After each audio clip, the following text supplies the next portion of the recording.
Welcome to Churches and Charity by Missions Filled, the podcast where we explore the powerful ways churches and charities are partnering to transform community and change. How you guys doing? It is Adam Williams back with another episode of Churches and Charity, where we help share stories of churches and charity and the work that they do in our communities. And so today we have a special guest with us. Her name is Rachel Swedberg from CASA for Kids. First and foremost, thank you for having me. It is always just a pleasure to work with our community, and we're so grateful for the work that you do and connecting us with our core supports in this community. And so what we do, I'm the executive director at CASA for Kids, and CASA is a national model really focused on creating volunteer advocates from regular community members, someone like yourself, to advocate for a child or a sibling group for the entire time they have an open child welfare or foster care case. And really what this creates is an increased sense of stability and support for not only the child, but also their entire family unit. And what we've been able to see with our advocacy work at a national and local level is that having a CASA advocate really ensures that children are less likely to return into the system. They're more likely to return home or have a safe and supportive environment where they're living. And they're more likely to have really significant educational and service supports. So that could look like going to college, could also look like making sure that they have therapy or medical needs met. And so our community advocates get the training they need to support children and their entire family unit for the entire time their case is open. Wow. And it's super unique because when you look at our system, most of our caseworkers have multiple kids on their caseloads. Most of our attorneys have multiple kids on their caseloads. And it's really easy for kids to get lost in the system. That's one of the main things we hear when we talk to people who've experienced the foster care system is that falling through the cracks language, right? And so with our model, our volunteers are only working with one child or a sibling group, and they're seeing them every 7 to 10 days. So it really creates a sense of consistency and allows them to get to know the family unit, the community, and really identify what supports they need to thrive. Well, thank you, Rachel. That was very well stated. I'm glad that your work extends beyond the families that you guys serve. No, I agree. It's like that. We talk about the whole child, right? Yeah. So that's that concept of the whole child, but you also cannot advocate for a child without advocating for their family and their community. Right. So there has to be intersection for us with that. And of course, we cannot do all the things, but it's a piece of awareness for us. It's that we're looking at one piece of the puzzle, and in order to really put that whole puzzle together, we have to engage in all aspects as much as we can. I mean, there's an African proverb that says it takes a village. So I definitely see that being a key part of your work. And with that being said, too, what are some ways that you've engaged with certain partners that or that you might want to recognize in our community? So we really collaborate with as many partners as we can. We sit on several coordinating councils that are focused on child abuse prevention and also as well as other types of abuse and support and education. So we work with many of our community partners, from domestic violence to unhoused individuals, food resources, like we talked about earlier. All of these things intersect. So we know we need to have our eyes and our lens aware of the resources in our community for each of those things. So, on the base level, we're collaborating with a lot of those partners, but then beyond that, we're collaborating with a lot of churches and businesses and individuals who are, one, maybe volunteering with us and actually doing the work, or two, supporting us financially, or three, bringing us out to their space to educate and inform. For me, one of the biggest wins is when a family member knows about what CASA is, because that's going to make our work even more significant, because we have to be able to work with the whole family unit. And understandably, within the system we work, there's a lot of mistrust. And so when we have church leaders, when we have community leaders who see the work we do and know that there is trust and foundational pieces there, and then families are able to see that and open their doors and choose to work with us in a scary system, we're able to see more significant impacts for the entire family, because our goal is to reunify children with their family or keep them in home in the first place. Right. I've heard of other organizations similar to yours. One, I was talking to somebody who stays down south, and she actually volunteers for another organization. I think it's called, I don't know if it's Safe guard, something like that, guardian. But this one statement, she said there's either two organizations that kind of do the work. It's either they have a CASA for kids or they have a guardian, whatever it's called. Yes. And so that just speaks to the volumes of the work that you guys do across the country. So again, the fact that we have access to your organization in the Greater Lansing area is definitely a treasure. So in saying that, you said that also you have a large value about volunteers.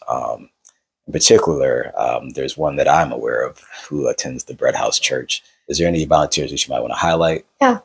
Yeah. Well, first and foremost, I have to highlight Erica Singleton. She is a member of the Bread House and just an incredible human being, and has been a volunteer with us for many years now, and really exemplifies what heart it takes to do this type of work. She has been on a case and worked with a family and really been able to connect her own unique skill set with the needs of that family to support them. And getting the best outcomes for the kids, which is what we're all about. And we're going to just quickly share with you all an interview that we actually had with the Bread House International Ministries to kind of share the work they do and how they collaborate with organizations like CASA to make an impact in our community. So check that out. And so I am in a new role of leadership at the Bread House Food Distribution Center. I'm so excited about that. Because when I came to that point, I realized that the pantry was not very accessible to different people with different abilities and some other things that I just wanted to make it better for the people, our neighbors, as we call them.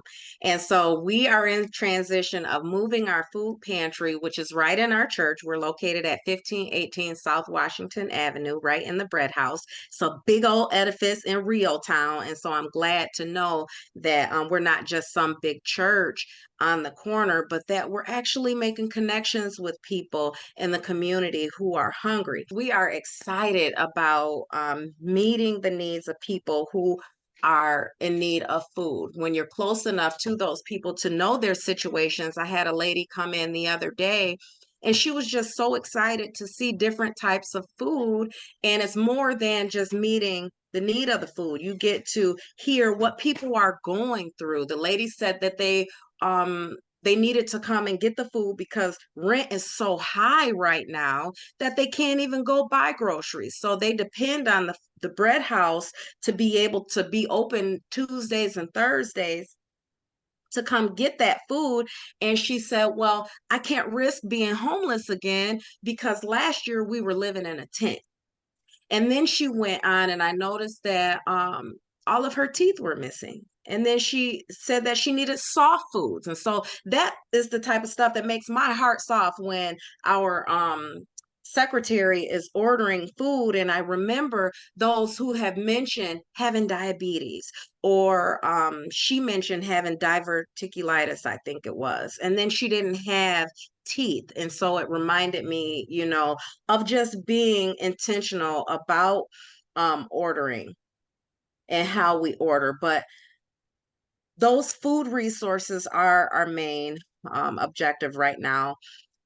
Our efforts don't necessarily help them get connected to our church as a whole, because we aren't the Bread House Food Distribution Center for the Bread House. We're the Bread House Food Distribution Center for Feeding America. Even though I can't necessarily say, hey, come in on Sunday and pray with us at 11 a.m., but perhaps they'll become more curious about us because they've had an opportunity to come in that big old brick church and encounter people that are working in the pantry. And because they experience their love and their care, they get curious. I know I did. I get curious about what's going on with that person. I want some of that, and then they come taste and see and experience Jesus for their own selves, not just for what they can get, but to see how sweet that relationship is. So either way you slice it, they are absolutely experiencing Jesus when they come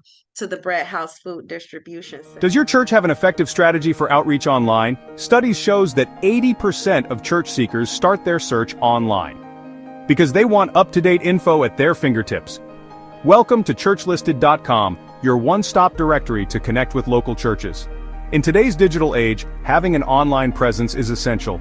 Did you know that 57% of people are more likely to visit a church if they find updated info online? With churchlisted.com, church leaders can easily verify and update their church's contact info, service times, and amenities, all in one place. It's simple, convenient, and incredibly beneficial. By listing your church, you'll boost your visibility to over thousands of local residents actively searching for a church home.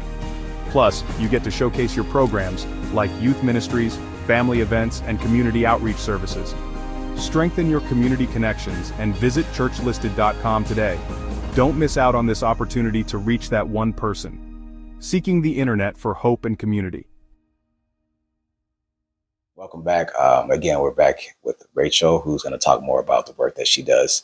Yeah, I mean, and volunteer recruitment is key. I think the first year I met you, we had our annual event at Missions Field where we called it the Charity Challenge. And so we want to recruit volunteers for nonprofits to help them, well, really to help the residents learn the value and benefits of actually serving communities. And so, I mean, we asked about some ones you might want to highlight, but what's the story that might have touched your heart the most that you encountered with the volunteer? There are so many incredible stories I hear on a daily basis. But one that's really stuck with me is really kind of going back to how children get lost in that system, especially our older youth, and really the benefit of having that one individual with them. We had a child who unfortunately came back into the system because of a failed adoption, which we never want to see. And he was already an older youth, and we put a CASA volunteer with them. That volunteer stayed with that child for 6 years. In that time, the kid was in, I believe, 3 different counties, had over 10 different caseworkers, multiple different therapists, multiple different school districts, wow, and lived in multiple different homes. And that volunteer was the only consistent person in their life, to the point that when the child actually did get old enough to close out their case and had the life skills they needed to live independently, they opted to stay within the system and keep working with that volunteer and the Department of Health and Human Services because of the relationship and rapport they built. And so while that child is living independently, they still have the supports they need to be successful and continue to thrive as an adult. And so for me, that really showcases just the importance of showing up and being in community, getting to know someone, building relationship, and really just showing our kids and our families and our community that they have value just as they are. So that's really one story that's just really stuck with me. Yeah, thank you. That was, what that represented for me personally was the value of relationship and consistency showing up. I know in the church space, a lot of time we talk about the value of relationship, whether it's with God and people, the value of grace, the value of consistency as far as faithfulness and belief. And so I can see even in the community space, that's a clear asset to helping really impact lives. And so I kind of just made me think about the Bread House too. I know that keep bringing that, it's actually my church. But the Bread House, I'm proud of them because of the work they do in the community. And so we're going to cut back briefly to another part of the interview with the Bread House Church to see how, again, they're making an impact in our community. Home goods is something that we do for children aging out of foster care. And so we're in a process of trying to establish a closet, a home goods closet, where children transitioning from being a foster child to now being independent. Another experience I am a former foster child, and I didn't age out of foster care, but I was in foster care for a while. But I did spend a lot of time as a homeless youth, a lot of time as a homeless young person. And as I did with my children who have moved from my home, my oldest son, he wiped us out clean because we wanted to make sure that he had what he needed. My youngest son, who just recently moved out, we put together this big placard and asked for a lot of different home goods from our family members who could pitch in and almost give him an apartment shower. Well, guess what? Those foster kids, they don't have Aunt Reese. They don't have mom. They don't have, whoever it is that's going to step up and advocate for them and say, I want to help you to be able to transition well. If you have an air mattress or pots and pans or, whatever it is that you need, then you can focus on getting up, going to school or getting up, going to work and not trying to figure out how you're going to pay the rent, how you're going to get your essentials, how you're going to have gas in your car. So if that's the little wedge of resources that we can nip out for people trying to figure it out after coming out of foster care, we absolutely want to help do that. I'm co-owner of Wise Man Tree Experts, which has been around for 23 years this year with my husband, who founded it back in 2000. And we do have a focus on caring for God's earth and helping people to sustain positions that could absolutely take care of their families for generations to come. And so whether I am doing business at our tree care company or at my boutique, where I have now transitioned more into fashions that empower the job seeker, and specifically job seekers that have barriers to success, i.e., I just got out of lockup, or I'm too young, or they say I'm too old, or I don't know what to wear or what to say. So as an employer, I'm not just trying to grow my business, I'm trying to grow people who are growing our businesses. Because if they don't believe in themselves, how would they ever make an impact in my businesses? But it's beyond our businesses, because there's been people that have come and been trained by us and been exposed to the tree care industry that started their own tree care companies. That's what I want to see. And so it's my job, again, to go back and remember where I came from. When I was hungry, going down on the Salvation Army on South Pennsylvania, I'll never forget, smelled like mildew and mothballs every time we went to get that box of food. But you know what? We went back and we got that box of food. I remember fruit cocktail was my jam. And I would get home and I would pick out all the pineapple. I didn't like the little maraschino cherries in there, so I picked those out and I eat all the pineapple out of the can. And food, a warm belly, that brings comfort. Many times relationships are built around the table. Many times when we have the opportunity to even make a meal in our homes, that creates a sense of self-sufficiency. I want to be able to meet again people who came in the pantry, just like I was that lady at the Salvation Army on South Pennsylvania. I want them to come back and say, you know what? I remember coming to get that food and I was inspired in such a way that now I can identify where God delivered me from. And now I'm at the East Side Community Center, boxing up food and helping out and volunteering. You might not be the director or anything, that people tend to quote unquote see as significant, but there is so much power in small, whether you're the volunteer or the director. I kind of like playing both sides because I am very much so a following leader. But there are some scriptures that are associated with what we do, whether it's business or whether it is community, whether it's for profit or not for profit. 1 Corinthians 16 and 14, and I have it on my wall in my home office. And that's, let all that you do be done in love. We can give and give and give until we're blue in the face. But if we don't do it unto the glory of God, if we don't do it with real love in our hearts and not to look a certain way or to seem like such a hero, we'll make a great impact by abiding by those scriptures. Let everything that we do be done in love. James 2 and 14 through 17 says, feed your brother, clothe your sister. If we don't have works with our faith, then that faith is dead.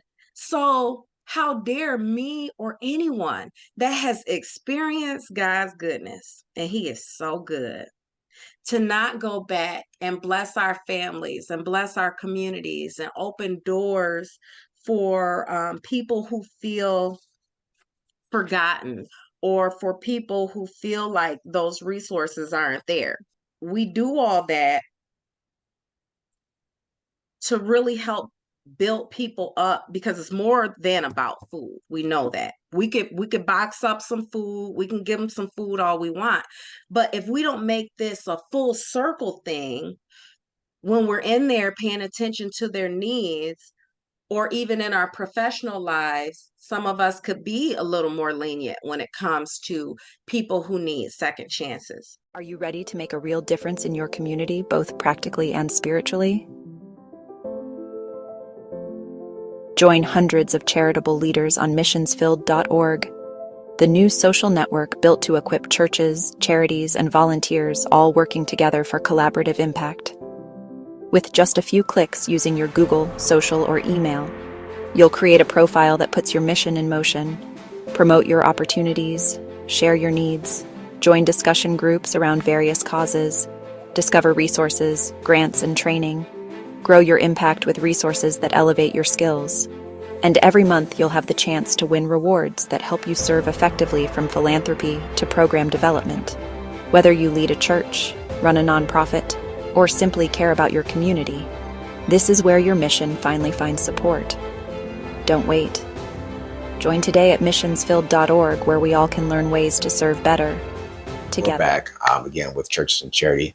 And again, you heard from the Bread House, and also you heard the other ways that CASA for Kids makes an impact on lives, and also even greater how it helps give an opportunity for you in particular to be a part of their work. Yeah, so your story really made me think about an analogy I give to our volunteers quite often, because this work is challenging, and often we don't get to see the fruits of our labor, right? And so at the end of the day, what I always encourage our volunteers to think about is just the concept of planting that seed and then continuing to water it and show up for it. And it may be that you don't get to see that plant bloom. It may be that the case closes out and maybe the family moves or you lose contact, but the impacts of the work that we do in that watering and that nurturing really does bring out the opportunity for children to grow and thrive. And so even though we may not see those impacts, the work that we do really matters. As far as volunteerism goes, I know that we talked about the Lansing Bless Fest. We had the charity challenge. That's when we kind of first met. And I think back then you guys were excited to win also the charity challenge prize that we gave out. But also you guys had volunteers that you recruited at that event too. So can you just share any of the highlights of that experience that you had? Yeah, absolutely. Similar to how we have to water our kids, we also do that for our volunteers. This is really our focus as an organization, and what we're internally doing as staffing is pouring into our volunteers. So that event allowed us to connect with all sorts of community members from all walks of life, which is really always my goal, because professional, lived experience, values, all of those pieces are so important to bring back to the volunteer role, because our kids come from all walks of life, just like our volunteers do. And so we're able to pair our children with volunteers who have experiences that may be beneficial to them. And so with that charity challenge in particular, we ended up winning, which was fantastic and a lot of fun that day. But beyond that, it allowed us to fund our next training and bring in 10 new volunteers, some of whom we connected with at the event, to really be able to come into our space and start working with a child or a family. And when you look at our average numbers, 10 volunteers means probably 20 kids can come off our wait list with that number of new volunteers. And it's a big investment to volunteer with us and for us to train our volunteers. Our volunteers do 8 weeks of coursework, everything from understanding family dynamics and attachment and child development, to understanding the court system, to understanding trauma and cultural differences, and really growing the skills that our volunteers have so that they're equipped to advocate. The questions I have to kind of close this out, are there any tips, because you guys have been doing this for a very long time?